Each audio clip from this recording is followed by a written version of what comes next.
آداب دوستو، سخن میں خوش آمدید۔ میں ہوں وقاص عزیز۔ آج میں آپ کا تعارف کروانے جا رہا ہوں انکہی کی لہر سے۔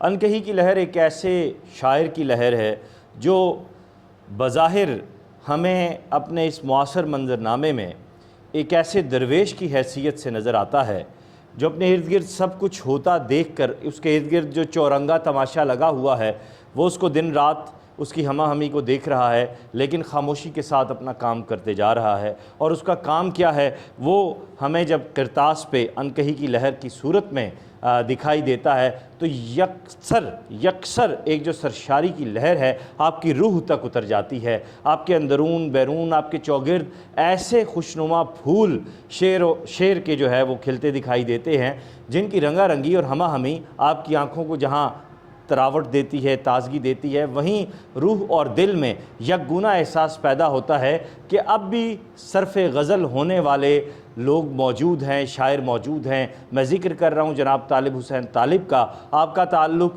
بلوچستان سے ہے، کوئٹہ سے ہے، لیکن حالیہ آپ مقیم گزشتہ کافی عرصے سے، اگر میں غلط نہیں ہوں تو ایک دہائی کے قریب آپ اسلام آباد میں ہیں، اور انکہی کی لہر آپ کا ایک تازہ شعری مجموعہ ہے۔ اس مجموعے کے حوالے سے جو بنیادی معاملات ہیں ان پر میں بات کروں گا، لیکن اس سے پہلے میں آپ سے گزارش کروں گا کہ یہ Rumail house of publication Arshad Malik صاحب نے اس کو چھاپا ہے۔ ارشد ملک صاحب اچھی کتابیں چھاپتے ہیں، تو اس کتاب کو خریدیے، اور بالخصوص جو نئے دوست ہیں جو غزل کی کرافٹ کو سمجھنا چاہتے ہیں، جو سنجیدہ غزل کے سفر پر نکلنا چاہتے ہیں، جو نئے ڈکشن اور نئے اسلوبیات کے معاملے کو اور ان کی قدروں کو جاننا چاہتے ہیں، وہ انکہی کی لہر کو خریدیں اور پڑھیں۔ یقیناً ارشد ملک صاحب اس کو ڈسکاؤنٹ پر بھی دیں گے، اور یہ جو آپ کے پیسے ہوں گے قریباً 300 روپے، یہ آپ کے ضائع نہیں جائیں گے۔ یہ 300 روپیہ آپ کو بہت کچھ سکھا جائے گا، کیونکہ میر سے لے کر طالب حسین طالب تک کا یہ سفر ہے، یعنی غزل کا ایک سفر مسلسل ہے جس میں آپ کو بہت سے لہجے ملتے ہیں۔ جو پہلا تاثر اس کتاب کو پڑھنے کے بعد میرے ذہن میں ابھرا وہ مشکل قوافی کا شاعر ہونے کا ہے۔ مشکل قوافی کے شاعر ہونے سے مطلب یہ ہے کہ ہمیں غالب امکان نظر آتا ہے کسی بھی شاعر کے ہاں کہ اس نے آسان زمینیں، آسان قوافی کا چناؤ کیا ہوگا، وہاں سے وہ لے کر اپنی بات کو آگے بڑھائے گا۔ لیکن یہ مشکل قوافی بھی ہمیں بتاتے ہیں کہ کیسے طالب حسین طالب جو ہے اپنے معاملے کو آگے بڑھاتے ہیں۔ جیسے کہ میں ان کی ایک غزل سے 3 شعر آپ کو سناتا ہوں۔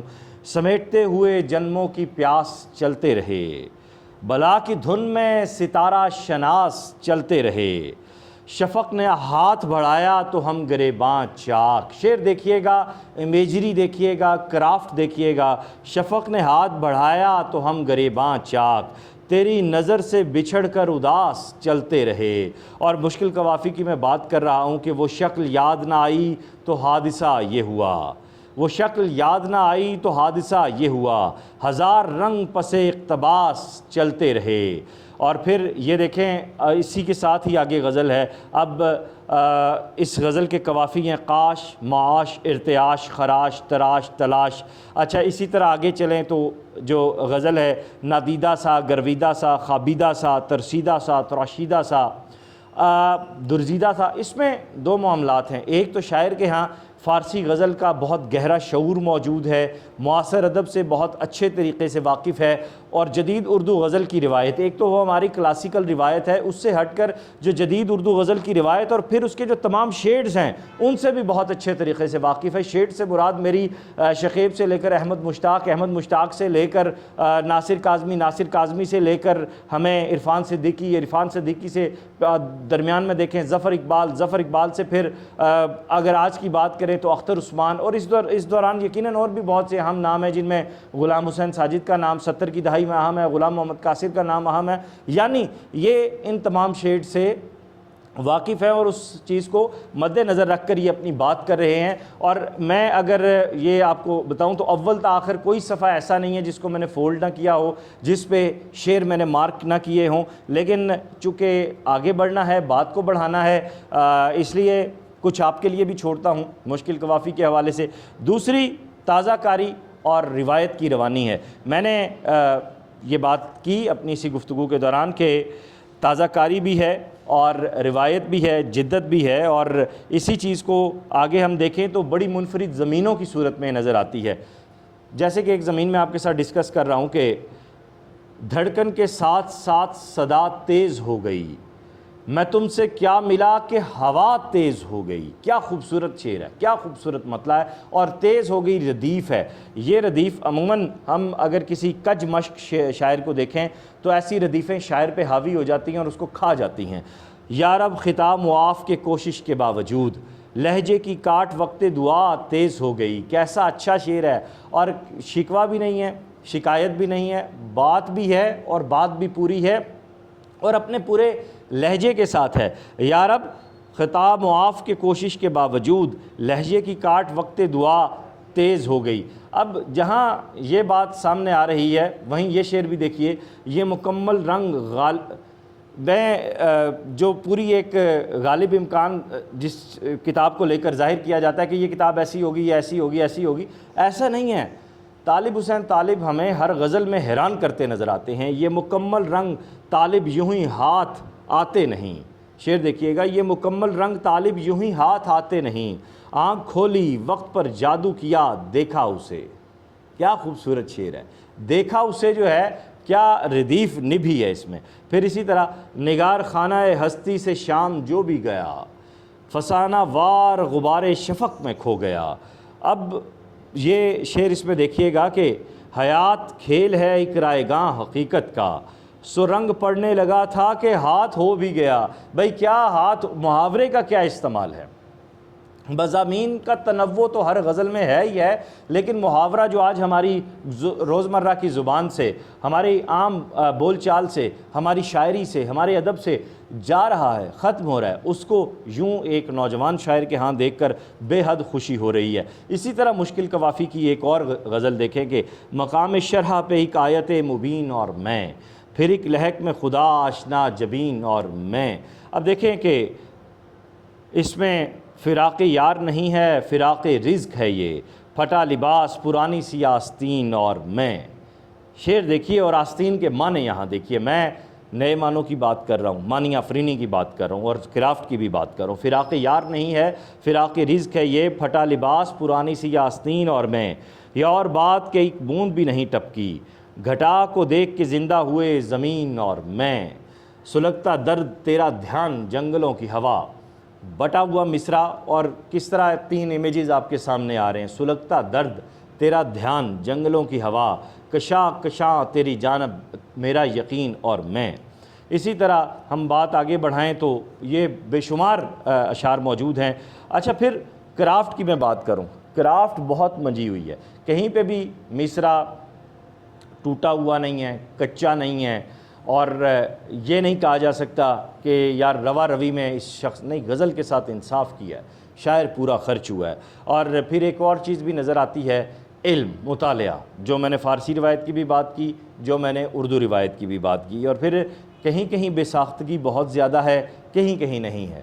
جو سچی بات ہے وہ ہے، اور شاید مجھے یہ لگ رہا ہے، میں اپنی کم علمی کی بنیاد پر یہ بات کر رہا ہوں کہ جہاں مجھے والہانہ پن نظر آتا ہے وہیں بے ساختگی کی جو تھوڑی تھوڑی کمی مجھے محسوس ہو رہی ہے، شاید اس کا سبب یہ ہے کہ تعداد بہت زیادہ ہے۔ اگر یہ انتخاب مزید کڑا ہوتا، یقیناً یہ بہت کڑا انتخاب ہے، اس کے بعد بھی یہ کڑا انتخاب ہوتا تو پھر وہ بے ساختہ پن برقرار رہتا۔ اچھا، پڑا ہے شہر میں وہ رش کے ایک ضعیف شجر، بڑے دنوں سے سڑک پار بھی نہیں کرتا، اور ادھر پلٹنے کی اجلت کے گھر اکیلا ہے، ادھر وہ چاند ندی پار بھی نہیں کرتا، مکالمے کی روانی تمام ہے اس پر، کمال یہ ہے کہ تکرار بھی نہیں کرتا، سمیٹتے ہوئے خوشبو نئے تعلق کی، دل اتنا گم ہے کہ اظہار بھی نہیں کرتا۔ کیا بے ساختگی ہے۔ دیکھیں جہاں اس غزل کو میں نے اپنی اس بات کے ساتھ رکھا ہے، وہیں اب آگے آتے ہیں کہ ٹوٹ جانا ابھی امکان سے باہر ہے کہ دوست، شاخ نازک کو ہنر آتا ہے لہرانے کا۔ اپنی بات اور مضامین کو بھی آگے بڑھانا، سو گیا راہ میں پر جھاڑ کے تاؤ سے خیال، اور پتہ کھو گیا پل بھر میں پری خانے کا۔ سبحان اللہ سبحان اللہ۔ اسی طرح ایک اور منفرد زمین کا مطلع سناتا ہوں، پھوار پڑتی ہے جیسے سفید پھولوں پر، اترتی رہتی ہیں یوں آیتیں رسولوں پر، اور پھر اصولوں پر، بگولوں پر، جھولوں پر، ببولوں پر۔ اسی طرح دیکھیے دھوپ کا پیمند لگے یا نہ لگے، میں تو پھولوں کی طرح چاک گریباں آیا۔ ایک بہت کڑا انتخاب میں نے کیا ہے وہ طالب حسین طالب صاحب کا۔ پھر بکھر گیا میرے دل میں غبار خاطر شب، جلوس ابر کہاں رہ گیا مسافر شب، مناظر شب، عناصر شب، آخر شب، مجاور شب۔ ایک بھرپور کتاب میرے ہاتھ میں ہے۔ میں طالب صاحب کے اس شعر کے ساتھ اپنی گفتگو کو اختتام کی جانب لے کر جاؤں گا۔ صدا سے رشتہ لہو کسی کو دکھا نہ پایا، صدا سے رشتہ لہو کسی کو دکھا نہ پایا، میں کورے کاغذ پہ مصرع تر سکھا نہ پایا۔ یہ ایک ایسے شاعر سے تعارف ہے جو فنی لوازمات بحر کے عروج کے متنوع بحور ہمیں یہاں دکھائی دیتی ہیں۔ یہی سبب ہے کہ ہمیں مضامین کی بازگشت اس سطح پہ نہیں دکھائی دیتی جس طرح ہم ہر شاعر کے ہاں ایک ریپیٹیشن دیکھتے ہیں، ایک پورا امیجزم کا سیٹ اپ ہمیں نظر آتا ہے، مصرے تصویر بنتے دکھائی دیتے ہیں، شعر آپ کو ایک پوری کہانی ایک فلم کی صورت میں اپنی آنکھوں کے ساتھ اپنی زندگی کے مناظر سے جڑتا دکھائی دیتا ہے، اور یہی انکہی کی لہر کی کامیابی ہے۔ طالب حسین طالب اردو غزل کی روایت میں اضافہ کرنے والے، بھرپور اضافہ کرنے والے شاعر ہیں۔ میں نے اپنے پچھلے پروگرام میں جس طرح ہمارے ایک دوسرے شاعر کا ذکر کیا تھا کہ ان کے ہاں بے پناہ شاعری ہے، بے پناہ تازگی ہے، لیکن کچا پن ہے، عجلت ہے، اور عجلت کی وجہ سے ان کے ہاں کئی غزلیں نہیں بن سکیں۔ ان کا بھی فیڈ بیک مجھ تک آیا، اندر کھاتے برائیاں بھی ہوئیں، تو مجھے تو خوشی ہوتی اگر اسٹریٹ فارورڈ بات ہوتی، لیکن منافقین زیر آستین ہی بات کرتے ہیں۔ میں طالب حسین طالب صاحب کی انکہی کی لہر سے سرشار ہوا ہوں، ہوتا رہوں گا، اور نوجوان دوستوں سے گزارش کروں گا کہ وہ اس کیفیت میں شامل ہوں، کیونکہ یہاں عجلت نہیں ہے، یہاں غزل کے ساتھ پورا بسر ہونا نظر آ رہا ہے، خرچ ہونا نظر آ رہا ہے۔ اپنا خیال رکھیے گا، دعاؤں میں یاد رکھیے گا۔ خدا حافظ۔